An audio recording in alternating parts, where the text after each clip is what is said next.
I chose my path, you chose the way of the hero.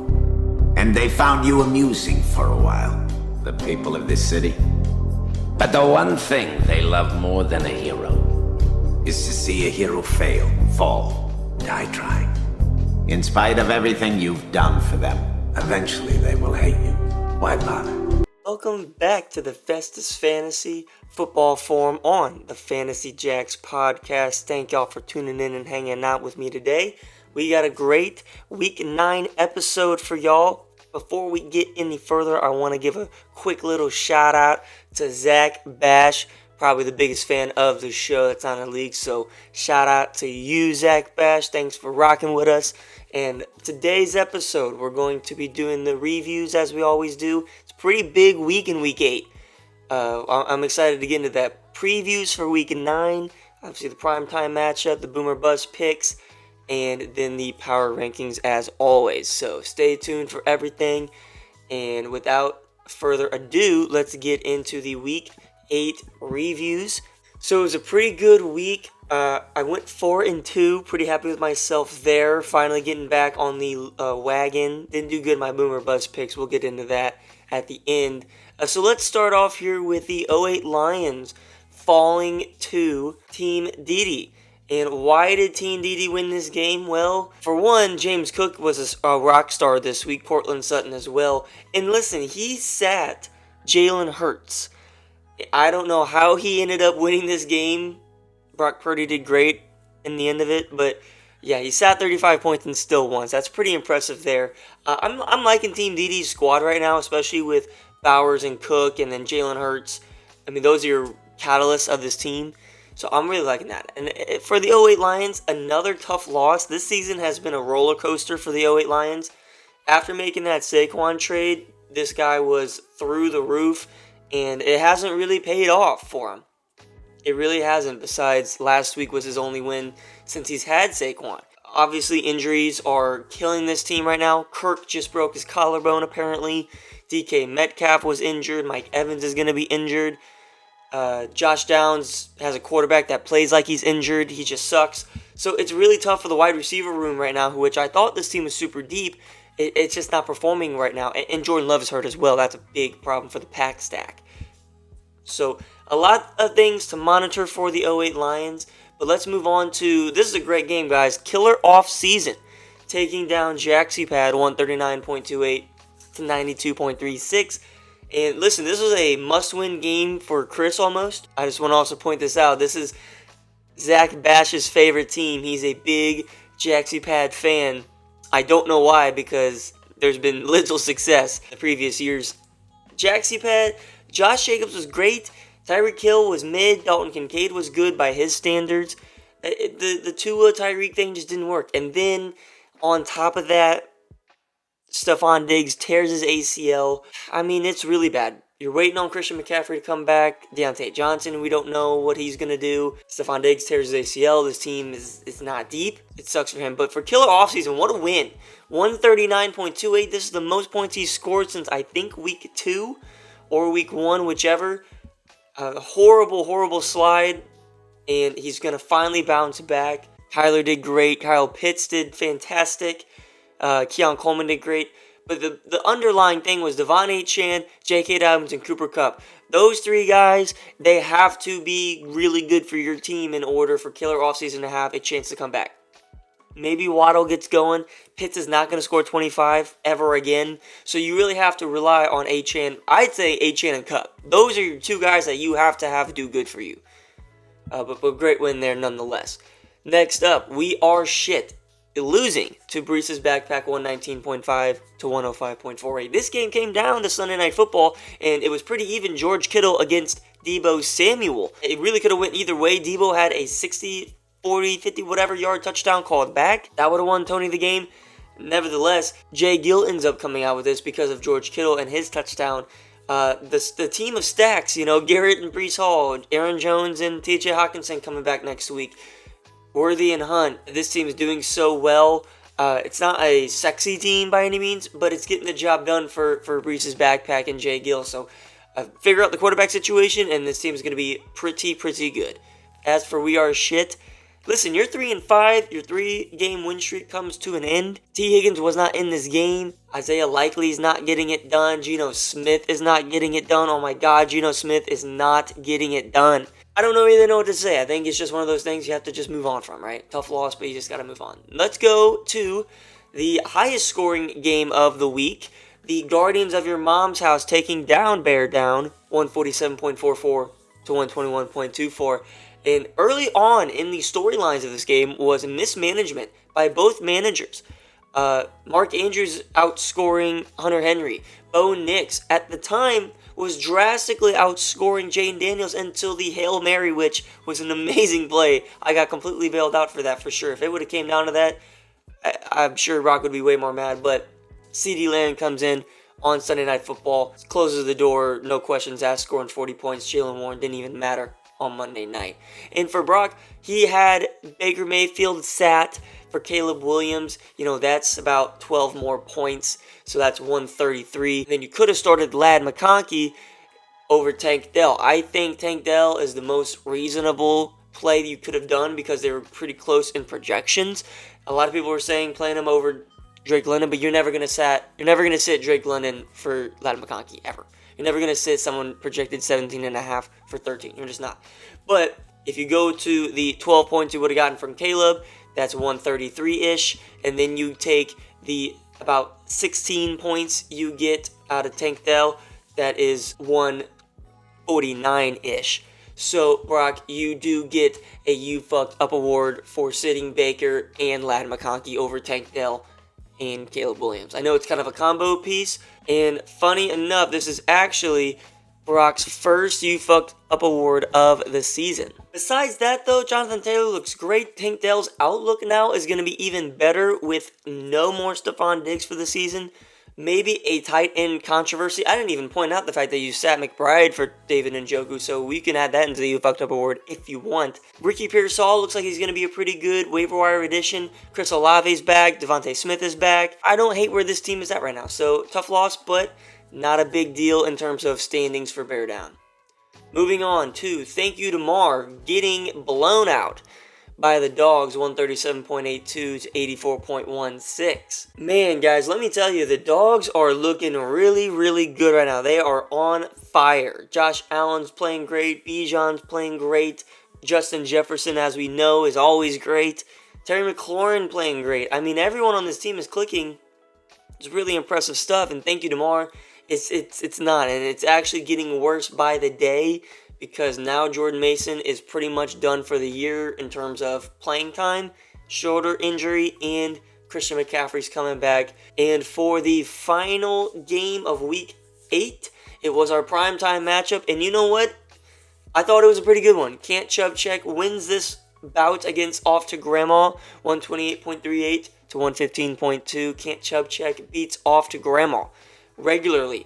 5-0 all-time now against AJ. A display of dominance we have not seen anywhere else in this league. And for AJ, Kyren Williams is great, Ramondre is great, and you just have a poor performance from your wide receiver room, which I thought was one of the best in the league with AJ and Malik Neighbors, and it's not performing in the recent weeks. Kyren can only do so much, right? Your tight end position is really weak. However, I do think you're still, with Jason and Jerry Jeudy, you have options at your flexes. So I think right now it's just the tight end is the problem. And for Can't Chubb Check, look, he's perfect. His team is great. He's got a great tight end now with Kate Otten and Jake Ferguson. He can pick whichever one he wants. He's got great flexes, the best running backs in the league, the best running back room, I should say, and Amon-Ra and Devontae Adams at wide receiver. That's insane to me. On top of Lamar Jackson, this Can't Chubb Check is on a run of dominance that I really have not seen since Tyler in 2021, I believe, or 2022. Tyrone Tracy on the bench as well. Look, Can't Chubb Check, he is the clear betting favorite for the league. Let's go to my Boomer Buzz picks. I did terrible.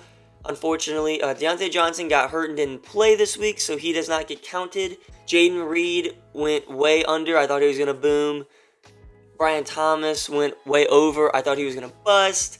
And I can't remember the other one, but I know I didn't get it. Oh, DJ Moore. He went way under.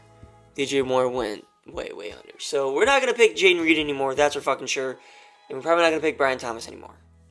So with that said, guys, let's get into the matchup previews for Week 9. This is a huge week. Only 5 regular season games left. The Lambert rule is about to start taking effect with Mez and some of these 5-3 teams against these lower level guys. So if you guys want to make trades with those lower teams, gotta do it now. You have to do it because whenever it's clinched, good or bad, they're off the table. We're gonna get into the matchup previews for Week 9. My microphone isn't working right now, so I'm gonna go a little bit quicker because I know the quality isn't gonna be as good, so I apologize for that.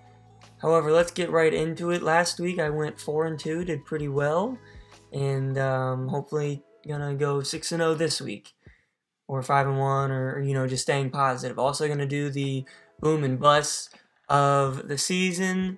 For this week, I've been not doing too good, but we're going to hopefully get 4-0 on that one as well. So let's start off here. The Dogs taking on the 08 Lions. I like this matchup. It's going to be an interesting test for, I think, the Dogs right now because they don't have Najee no more, just because he's on bye, and potentially no Brian Thomas. So who do you put at running back? Who do you put at the new flex? Probably going to have to hit the waiver wire, make a trade. We'll see. But I'm pretty interested to see how that game goes for him. As for the 08 Lions, dealing with some injuries to Downs and Metcalf and Jordan Love, but Mike Evans as well. But I think it's going to be enough this week to take down the Dogs. Just like I said, he's just going to have a couple key pieces missing, and I think the 08 Lions are going to take advantage of that with some pretty decent matchups, like Saquon against Jacksonville, Jaden Reed against Detroit, and Jordan Love as well if he plays, and DeAndre Swift against Arizona. I think there were some key matchups there. Next up, let's go to Thank You Tomorrow taking on Chris's team.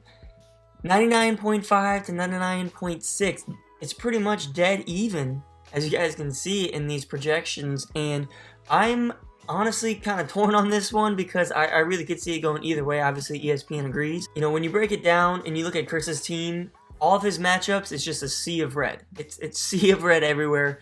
And for Dom, he has his red matchups too, but I'd argue there's more green matchups, if you know, there's better matchups for this team. Newly acquired Chase Brown getting the start in that RB2 because Jordan Mason's out on bye, and he's probably not going to play anymore because of CMC coming back anyways. Tyler Conklin in the flex. I don't know if he'll keep that. I'm going to give this one to Dom, just solely based on that reason. It could go either way, though. It could go absolutely either way. Next game I want to go to is Off to Grandma taking on Killer Offseason. 121.1 projection to 115.3. And you know what? I'm just going to say it. I think this is AJ's bounce back week. I think he's had a 4-game losing streak. Hasn't made any deals, hasn't made any moves. He's kind of fallen down the ladder there. But the best thing about AJ's team right now is that everyone is healthy besides Dallas Goedert. And that alone is going to get you some wins. No one's out on bye this week. He's going to build off that. For Killer Offseason, looks like Patrick Mahomes is going to get the start over Kyler Murray. Interesting play there. I don't hate it.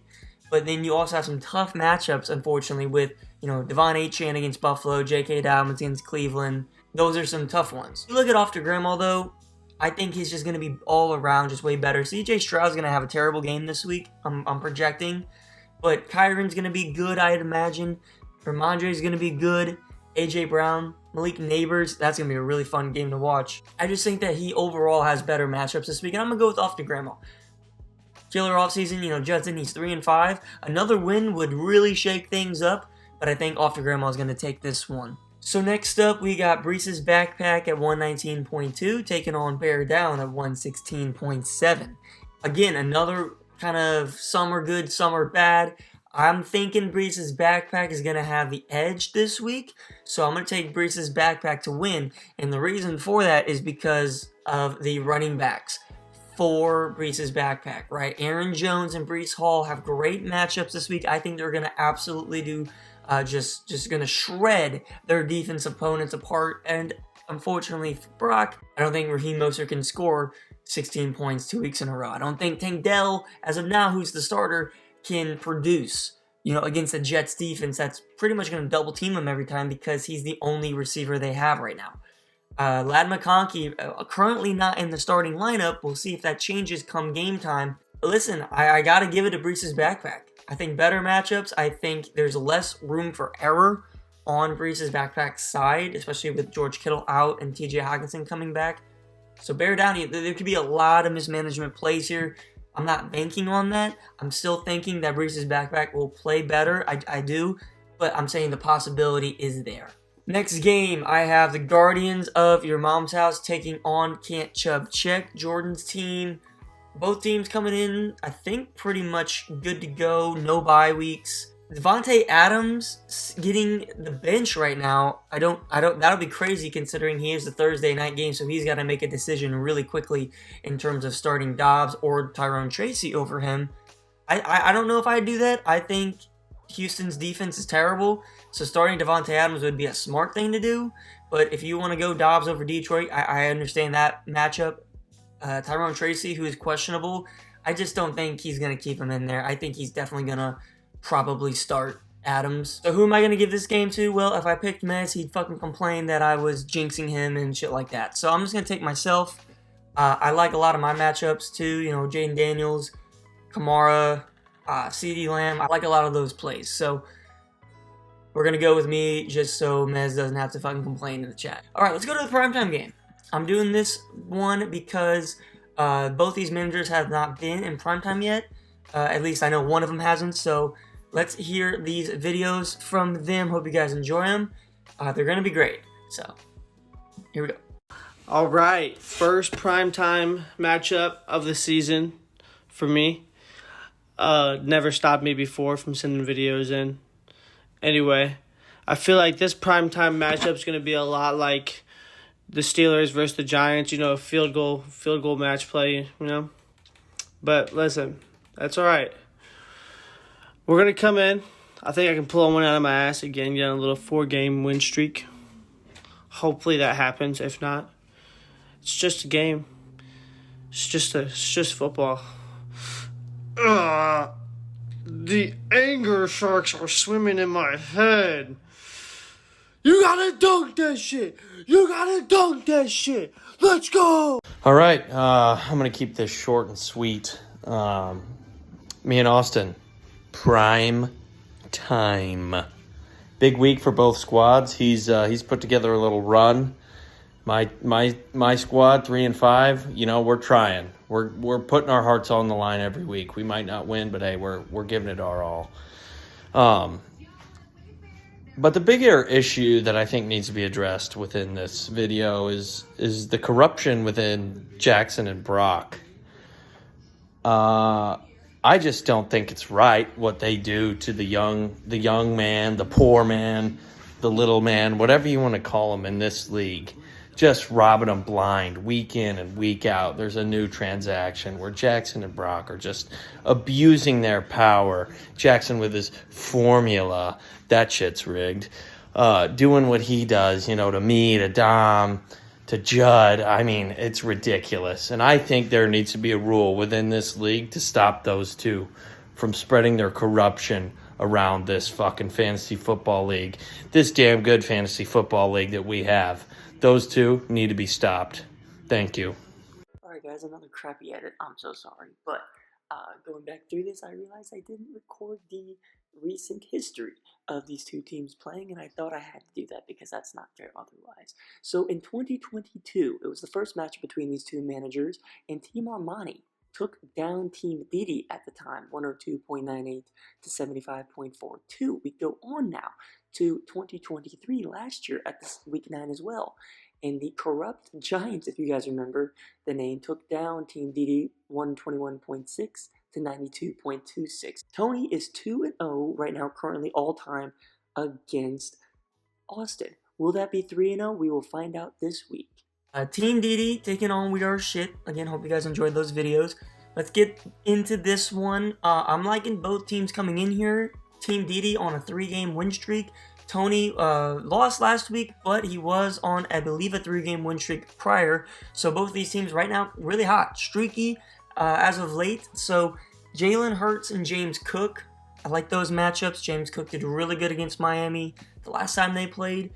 Chuba Hubbard against New Orleans. Cortland Sutton against Baltimore, Pittman against Minnesota. I don't know how the wide receivers are going to be this week, so something to watch there. Brock Bowers, of course, the best tight end in fantasy. Calvin Ridley and Javonte Williams. Honestly, I don't hate those matchups by any means. I think there are some negative areas. Like I said, Javonte Williams and Cortland Sutton against Baltimore, Chuba against New Orleans. I don't know how that's going to be. Especially with Calvin Ridley against New England. For some reason, New England is just really good at defending the pass. So will that affect Calvin Ridley this week? I have no idea. Maybe he switches that out for like Bucky Irving or Christian Watson later in the week. I don't know yet. But as for We Are Shit, he's getting Geno against the Rams, Robinson against Giants, Rashad White against Kansas City, T. Higgins hopefully comes back and plays Vegas for him. Puka, who has recently returned, was fantastic last week. He gets Seattle. Hunter Henry against Tennessee, Marvin Harrison, who's hopefully going to start getting on a roll against Chicago, and then Elijah Moore, who I wanted to pick him up, and you took him, Tony, so fair play to you against the Chargers. Listen, obviously Team DD has a higher projection total because he's just got, bigger name guys, but We Are Shit, there's just some weird effect going on that everyone busts whenever they play Tony's team. Not like that. Pause. But I gotta be honest, guys, when I'm going through all of these matchups and potentially the game scripts, I'm gonna call Tony to win this one. It's also my upset pick of the week, my primetime game. I'm really excited about these guys going head-to-head because it's a really important game when you really think about it, right? If you lose Austin, you go to 4-5, and with our division, maybe that's okay, but it could be, getting out of hand. If you win, you are then tied for at least first place in our division this week. Who would have thought? You were 1-4 in week 5, right? So the crazy turnaround for Team DD, it could keep going up, and that'd be great for him, especially getting back Nico and Pacheco next week, 2 weeks from now. And as for We Are Shit, look, you go to 4-5 if you win, and you're right back in your division as well, especially with how the low seeding is right now with 5 and 6. I think 4-5, you could definitely sneak in a few more wins and get to 7-7 at least, and give yourself a chance for the playoffs. It's very possible. So this is a really big game. Not the two best teams for primetime, I get that, but I think league script-wise, this is a very important game. So I hope you guys enjoyed those picks. I want to run through them again. Myself, Colin, Dom, AJ, J. Gill, and for the upset pick of the week in primetime, I got Tony. We are now going to do the boom or bust picks. I'm not going to lie, guys. I have not been doing too well with them, unfortunately. 1-3 on the booms all time, 1-3 on the busts all time. And those are obviously with people not playing and stuff like that. So let's go to the booms this week. I have Kyren Williams, off to Grandma's very own, going over 23.5 points this week. I love the matchup. I love the usage. Breece Hall, for Breece's backpack, I have him going over 17.4 points this week. A very low boom point total, so I'm going to take advantage of that against Houston's defense, who for some reason is not good at defending really anyone right now. Jonathan Taylor absolutely lit them up last week. So Breece Hall over 17.4 points. Now let's go to the bust this week. I have my own James Conner going under 9.3 points. I don't know how that'll go considering it's a tough matchup. Maybe negative game script as well. And then my final bust of the week is Javonte Williams from Team DD. Again, another negative game script scenario going against Baltimore. I have him going under 7.8 points. So there is the matchup previews for week 9. Let's finish off this episode with power rankings as we always do. Some changes this week, nothing major, but I think you guys will agree more or less. At number 12, I have Thank You Tomorrow returning to the last place position. This is now his 5th time in last place. Sorry, Dom, I know you mean well, but gotta put you here because it's just not a good outlook, especially with Jordan Mason now losing his spot. At number 11, I have the Jaxie Pad team, and that's majorly because Stephon Diggs is now done for the year. Christian McCaffrey still is not back. Tyreek Hill and Tua are not clicking right now. It's going to take a couple weeks. There's very big possibility that Jaxie Pad goes to 12, honestly. but right now at number 11 unless something crazy happens. At number 10, killer offseason. Yeah, coming up a couple spots. I loved what I saw last week out of Achane and Cup and J.K. Dobbins. Jalen Waddle could be really good. Kyler Murray could be really good. So I'm liking the squad right now, okay? 3-5, you're not out of it. And the outlook is better than it did 2 weeks ago, right? It looks way better than it did. At number 9, I have We Are Shit. The power of this team does not show on paper.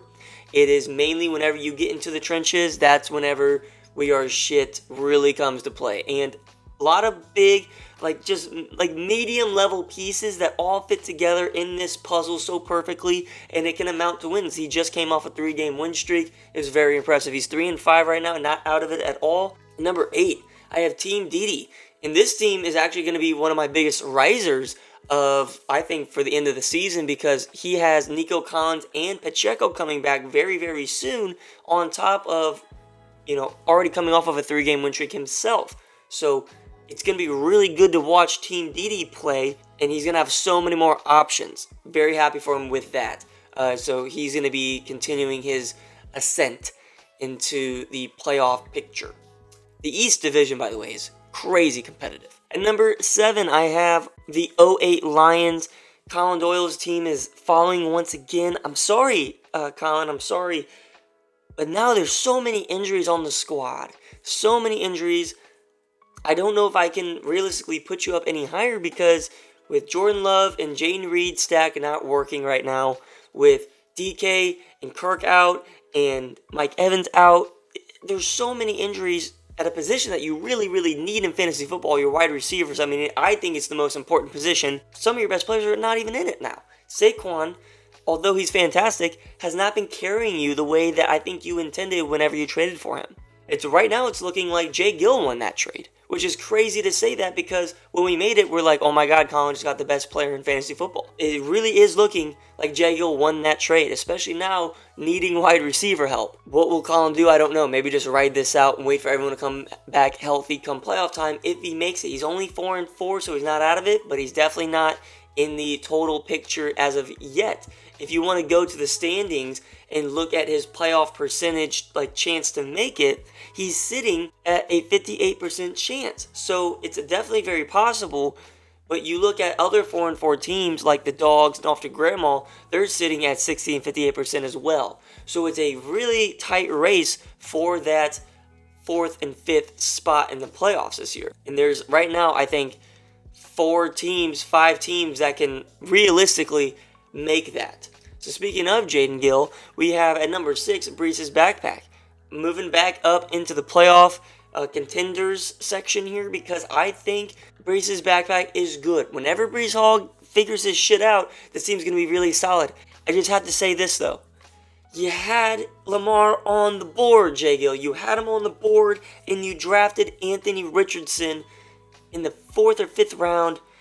It should be Lamar's backpack again for a 3rd straight year. And if this was Lamar's team, I don't know how many games Lamar or Jay Gill would have won at this point. But God, the quarterback position is just such a mess up. I think you need to make a trade for a guy like Brock Purdy, or go hit the waiver wire for a Bo Nix or Kirk Cousins or someone, because this is awful. Anthony Richardson is benched in real life, so he's not even going to play. That's your 4th rounder. First quarterback off the board this year. It's for sure going to be in the worst picks of the year nominee award, whatever. Sorry, I don't mean to dog on you for that, because I made terrible picks too. But golly, if you just stayed with Lamar, one more year, I think this would have really been the year for you, because Breece Hall is looking great. I like Garrett Wilson on the team. I don't love the stacks. I really don't love the stacks at all. But if it's working for you, it's working for you. Aaron Jones is great as well. At number 5, I have Off to Grandma. AJ's team, again, falling another week. It's not because he's bad or anything. It's just because his team is not clicking right now. Wide receivers are doing good when the running backs do bad. The running backs are doing good when the wide receivers do bad. And CJ Stroud is just always bad. Tight end is always bad, except that 1 week out of Goddard. I do think this team is still good. This is why fantasy football is so great, because each time we have a first place team, we always think that they're the juggernaut of the league. We thought AJ was the juggernaut. We thought Judson was the juggernaut. Now we think it's Mez is the juggernaut. things change so quickly. And I think AJ is just going through a rough patch right now with his team. He's not scoring that well besides this previous week. Come playoff time, I think they're in the mix for sure. It'll be his first playoff appearance as a manager. At number 4, the biggest riser of the year so far, we have the Dogs.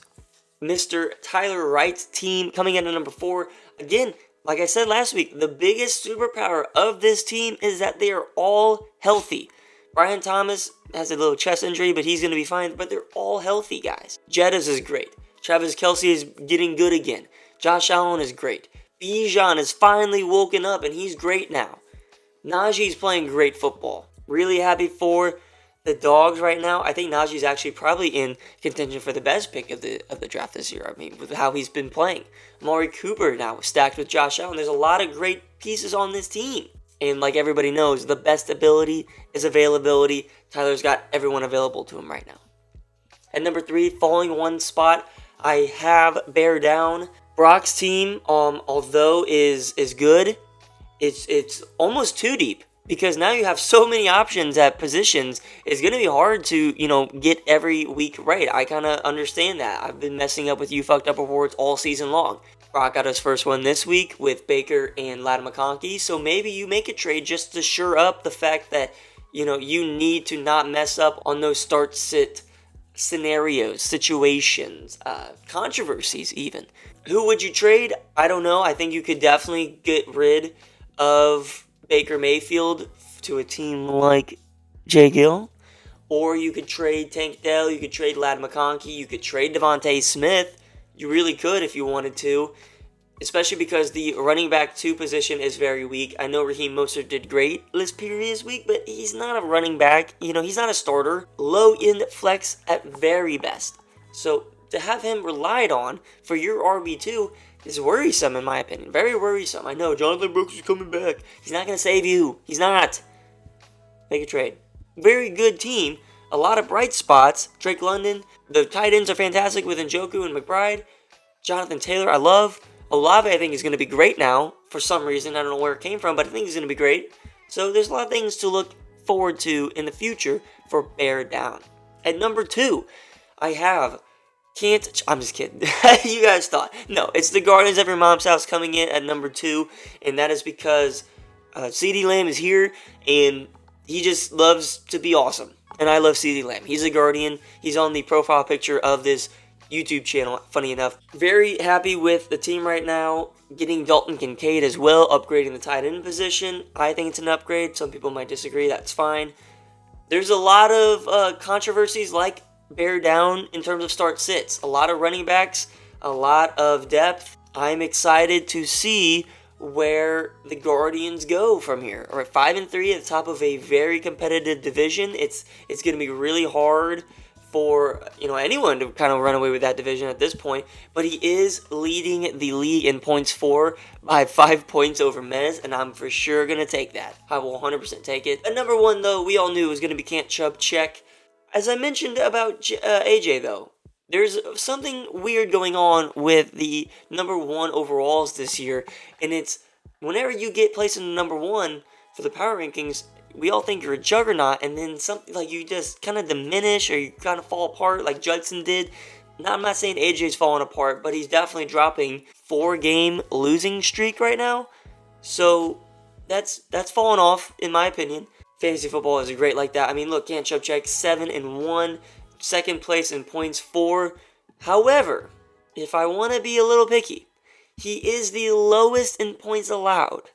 So I'm not going to say that this is a fraudulent team by any means because he has the most points, second most points scored. But the lowest points allowed by 40 points it's a big concern if I'm Can't Chubb Check because how much are you earning these wins? How much are you getting lucky? Just something to think about. But we all know Can't Chubb Check is the clear-cut number 1. Great matchup between these 2 top teams this week in Week 9. And gentlemen, that's going to be it. I hope you guys enjoyed the forum video. A little bit shorter today. Trying not to ramble as much as I do. Helps me out with editing as well. But I think a better listening experience is needed for everybody. So, like I said, I hope you guys enjoyed. Be sure to come back next week for Week 10. And again, I want to make a big point about this. The playoffs are starting in 6 weeks, so 5 weeks left in the regular season. Guys, whenever you are clinched in the playoffs or losers bracket, you can no longer make trades with the opposition. So make your trades now with any team that you want, because once those restrictions start at the end of the season, it's going to be really hard for some teams. So keep that in mind. The Lambert rule is about to become in full effect, and I'm really excited to see everybody adjust to that. I'm really excited. Again, thank you all for watching. And if you're not even in the league, thank you guys for watching and coming in and listening and tuning in. This is awesome. Kind of a little bit of an audience. All right, good luck to everybody this week, except Mez. Go fuck yourself.